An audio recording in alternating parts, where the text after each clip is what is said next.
우리 최효재 원장님께 여쭤볼게요. 척추관 협착증 수술은 어떤 상황에서 고려를 해보는 게 좋을까요? 네, 이거 이제 환자분들이 되게 많이 물어보세요. 네. 왜냐하면 한의원에서도 침 치료 받아도 잘 안 날 때도 있고 하니까 이거 허리가 너무 아파 죽겠는데 뭐 어디 이제 양방에서도 주사 시술도 받고 했는데 계속 아파요. 근데 이거를 수술을 해야 됩니까 말아야 됩니까 이렇게 물어보시는 분들이 꽤 많습니다. 그래서 이제 저도 좀 안타까운 마음에 여러 가지 얘기를 나누곤 하는데 약간 이제 기준이 있습니다. 인디케이션이 있는데 거기에 대해서 좀 먼저 말씀드리겠습니다.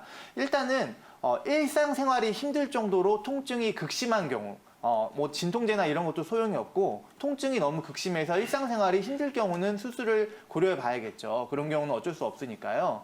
그다음에 이제 두 번째로는 이게 척추관 협착증이라는 게 결국 이제 하지로 내려가는 신경이 문제가 생긴 건데 신경이 너무 빨리 문제가 생겨서 하지 마비가 너무 급작스럽게 일어나는 경우가 있습니다. 디스크 같은 경우도 근력이 심하게 저하되면은 바로 수술을 해야 되는 것처럼 이 척추관 협착증 같은 경우도 하지 마비가 좀 너무 급작스럽게 진행되는 경우는 수술을 고려해봐야 됩니다. 그 다음에 이제 어떤 대소변에 문제가 생기는 경우가 있어요. 이게 이제 우리 신경이라는 게 뇌에서부터 시작해서 척수를 통해서 이렇게 쫙 퍼져나가는데 이게 퍼져나가서 대소변의 기능까지도 이제 좌지우지를 합니다. 근데 이제 어떤 협착증이라든가 디스크 때문에 대소변에 문제가 생겨서 대소변이 나오지도 않고 이런 걸 이제 마미증후군이라고 하거든요. 그런 경우에도 이제 응급으로 수술을 해야 되는 경우도 있습니다. 그래서 일반적으로는 보존적인 치료를 한 3개월 정도 해보고 그래도 안 되면은 일상생활이 가능하면은 어떻게든 좀 유지를 해보려고 하는 거고 그래도 안 되면 이제 수술을 고려하는데요.